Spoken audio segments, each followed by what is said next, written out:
In the land of Oz, the citizens of Munchkinland celebrate the recent death of the Wicked Witch of the West. Glinda the Good joins the festivities and tells the witch's story. Born from an affair between the wife of then Governor Throp and a traveling salesman, she was ostracized from birth due to her unnaturally green skin and suffered a troubled childhood. When asked if she and the witch were friends, Glinda reveals they knew each other from their school days. Years earlier, Elphaba arrives at Shiz University to see off her paraplegic younger sister, Nessa Rose. Madame Morrible, Shiz's Dean of Sorcery Studies, offers to privately tutor Elphaba after witnessing an unintentional display of her magical abilities. Elphaba accepts in the hopes that it will allow her to meet Oz's ruler, the wizard, and be de-greenified. To her discontent, she is forced to room with the bubbly Glinda, and the two clash constantly. One night, Elphaba follows Dr. Dillamond, a talking goat who faces discrimination as one of Shiz's last animal professors, to a meeting of animals off campus. Dillamond reveals other animals are losing their civil rights and ability to speak, but Elphaba assures him the wizard will set things right. Rebellious transfer student Fiyero arranges to take a group of students to the Oz Dust Ballroom. Glinda convinces Bok, a happy-go-lucky munchkin with a crush on her, to invite Nessa Rose so she can accompany Fiyero. At the Oz Dust, Glinda learns from a begrudging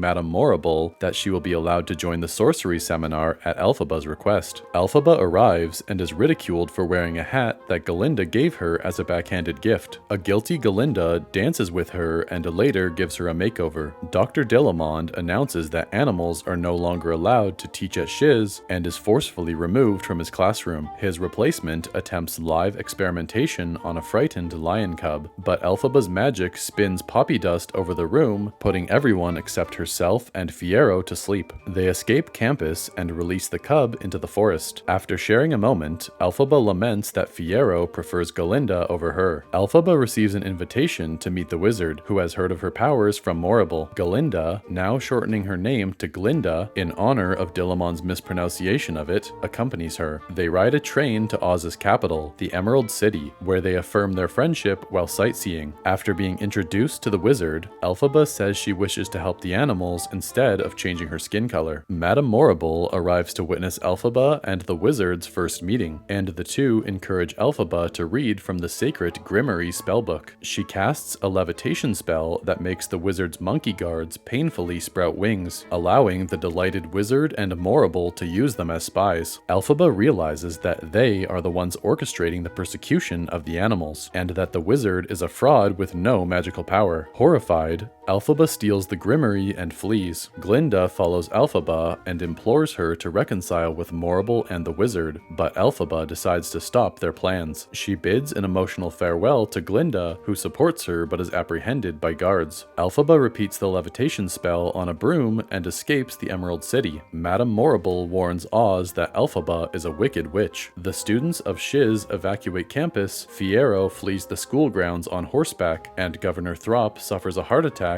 as he and Nessa Rose receive the news. Meanwhile, Elphaba flies west, leaving Glinda behind.